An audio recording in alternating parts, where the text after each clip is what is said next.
আজ আমরা শিখবো ফিউচার কন্টিনিউয়াস টেন্স নিয়ে। কি নিয়ে শিখবো? Future continuous tense. Future continuous টেন্সটা কি?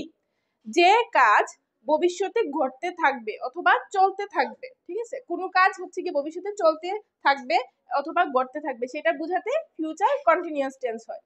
ফিউচার কন্টিনিউয়াস টেন্সটা আমরা কিভাবে চিনবো? ঠিক আছে, ক্রিয়ার শেষে ক্রিয়া অথবা ভার্ব, হ্যাঁ, ক্রিয়ার শেষে তে থাকিবে,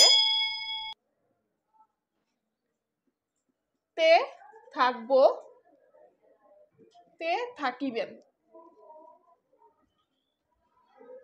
এগুলো থাকবে। এগুলো থাকলে কি ফিউচার কন্টিনিউয়াস টেন্স হয়। যেমন আমি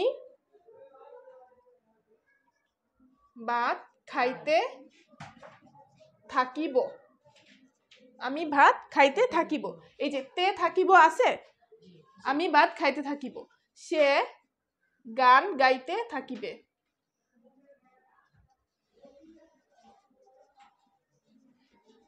এই যে তে থাকিবে আছে, তাই না? তাহলে এরকম থাকলে আমরা চিনবো সেটা হচ্ছে কি ফিউচার কন্টিনিউয়াস টেন্স। এটার স্ট্রাকচারটা কি? স্ট্রাকচার বা গঠন প্রণালীটা,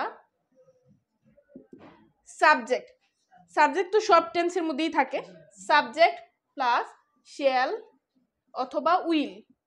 ফিউচার ইনডিফিনিটে কি ছিল? শ্যাল অথবা will plus verb plus object. আর এখন কন্টিনিউয়াসে কি হবে?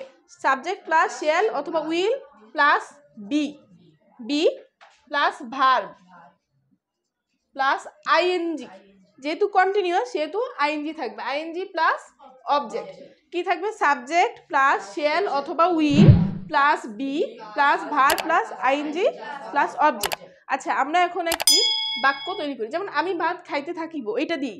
এখানে সাবজেক্ট কোনটা? আমি, আমি।